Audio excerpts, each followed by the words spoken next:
Every second of the day, 1,000 tiny hollow bells are ringing and multiplying, fighting for your attention.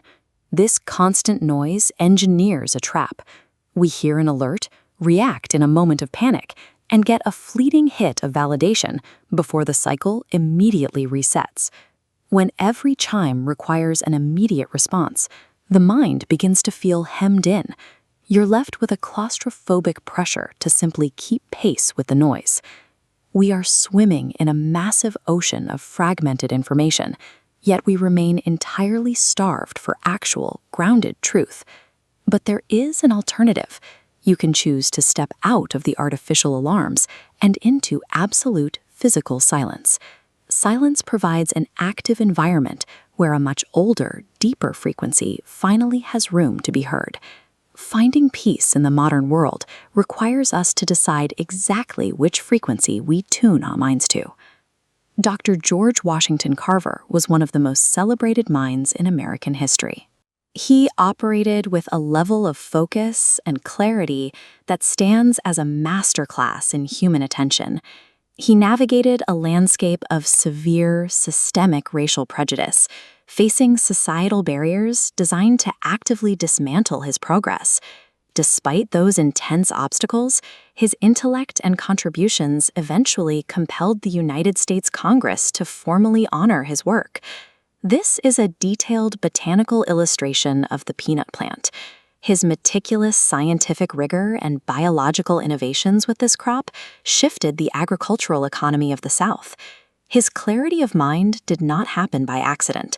It was the direct result of a highly disciplined internal practice that governed every single day of his life. Carver considered his commitment to daily prayer his most essential invention, the internal foundation for every patent he ever filed. While modern society often treats prayer as a panic button for emergencies, Carver used it as his deliberate daily first choice. He turned his bustling scientific laboratory into a quiet sanctuary, maintaining a constant silent dialogue with his creator while he worked. He would quietly ask, "Permit me to speak to him," directly requesting the wisdom, deep understanding, and bodily strength required to execute his daily work. This is an old, weathered page of biblical text. Carver stood firmly on specific promises, like those found in Isaiah, trusting that God would go before him to make the crooked places straight and provide him with strength. By holding on to these physical truths and actively listening, he found that he was constantly receiving the clarity and insight he needed to push forward. Innovation is cultivated in that inward stillness, providing a clarity that outward reaction can never produce. Carver's history offers a different model for strength, one that prioritizes discernment over the constant demand for reaction. Tomorrow morning, the digital sirens of fake news, social panic, and artificial urgency will start ringing all over again. Those notifications will aggressively attempt to dictate your focus, your emotional state, and your self-worth. But underneath all of that chaos, Christ's quiet, steady whisper is still there, inviting you to let go of fear and step into peace. You hold the ultimate power to dictate your own attention and protect your spiritual health. The noise of the world is going to ring.